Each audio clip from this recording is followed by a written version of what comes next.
ওয়ালাইকুম দর্শক, স্বাগত জানাচ্ছি মাইক চোখে আপনাদের সাথে আমি মোজাম্মেল। দর্শক, আমি আজকে হাজির হয়েছি মানিকপুর রুস্তমিয়া স্বতন্ত্র ইবতেদায়ী মাদ্রাসায়। দর্শক, আমি আপনাদের মাঝে তুলে ধরতে চাই এই মাদ্রাসাটা যখন পুরো দুনিয়া যখন করোনা পরিস্থিতিতে স্তব্ধ হয়ে গেছে, বাংলাদেশের যত শিক্ষা প্রতিষ্ঠান ছিল সরকারি বেসরকারি সব বন্ধ হয়ে গেছে, তখনই কিন্তু আমাদের এই মাদ্রাসাটাও বন্ধ ছিল। কিন্তু এখন আল্লাহর রহমতে করোনা পরিস্থিতি যখন কেটে গেল ধীরে ধীরে, তখনই বাংলাদেশের সব সরকারি বেসরকারি শিক্ষা প্রতিষ্ঠান যখন চালু হতে লাগলো, আমাদের এই মানিকপুরের মাদ্রাসার এখানে দেখা যায় না শিক্ষক শিক্ষিকা এবং ছাত্রছাত্রীরা আসে না। আশেপাশে পরিচালনা কমিটির সদস্যরা এবং সভাপতি সেক্রেটারি। আমি আপনাদেরকে এই মাদ্রাসার ভিডিওটি সম্পূর্ণভাবে দেখাতে চাই, পরে আমি আপনাদের মাঝে বিস্তারিত আলোচনাটা বুঝিয়ে বলবো। আয়ু কাছার কাছার দেখো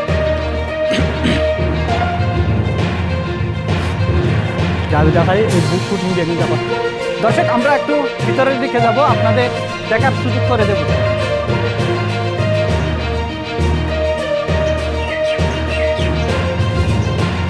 দর্শক, আপনারা একটু লক্ষ্য করে দেখুন যে এটা কি শিক্ষা প্রতিষ্ঠান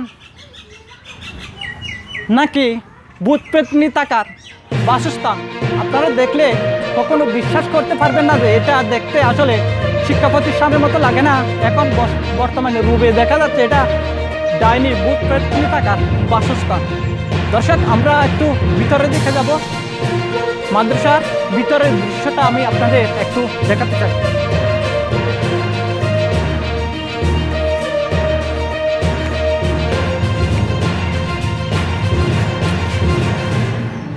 দর্শক, আমরা একটু ভিতরের দৃশ্যটা দেখি।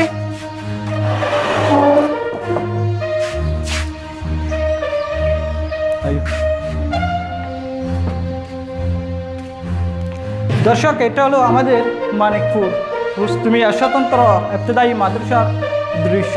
আপনারা দেখুন, এখানে আশ্রয় ভরে রয়েছে। আমরা এটা একটু দেখা শেষ, একটু আমরা দোতলার দিকে যাব।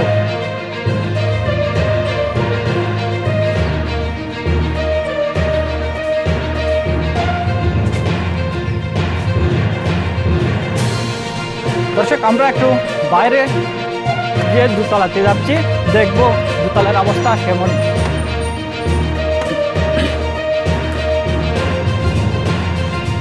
দর্শক, আমরা দোতলায় যখন উঠলাম তখন দেখতে পাচ্ছি ব্ল্যাকবোর্ডটা থাকার কথা ডিয়ালের সাথে। এখন এটা এখান থেকে দরজায় আরেকটা দেখতে পাচ্ছি, এটা হলো আমাদের মাদ্রাসার সৌরবিদ্যুৎ। এটা কিন্তু মাদ্রাসার টাকার কিনে না, এগুলা মানুষের দানের জিনিস, কিন্তু এটাকে যত্ন করে রাখা উচিত ছিল। কিন্তু এটা দুলং বালির মাঝে এখানে মাদ্রাসার বাইরে এক কথা বললে এখানে ফেলে রেখেছে। এটা যে কোনো সময় নষ্ট হয়ে যেতে পারে এবং বানতেও পারে। তাদের পরিচালনা কমিটির উচিত ছিল, এটা শিক্ষকদের উচিত ছিল, ছাত্রছাত্রীদের উচিত ছিল এটাকে যত্ন করে রাখার। আর ব্ল্যাকবোর্ডটা এখানে রাখার কথা ছিল না, এটাকে ভিতরে রাখার কথা ছিল।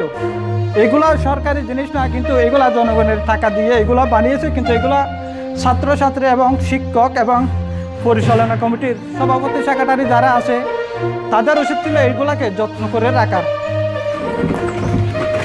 ভিতরের দিকে দর্শক, এবার দেখুন আমাদের মাদ্রাসার দোতলার দৃশ্যটা। দর্শক, আজকে এই পর্যন্তই। আমি এটা নিয়ে ধারাবাহিকভাবে রিপোর্ট দেব।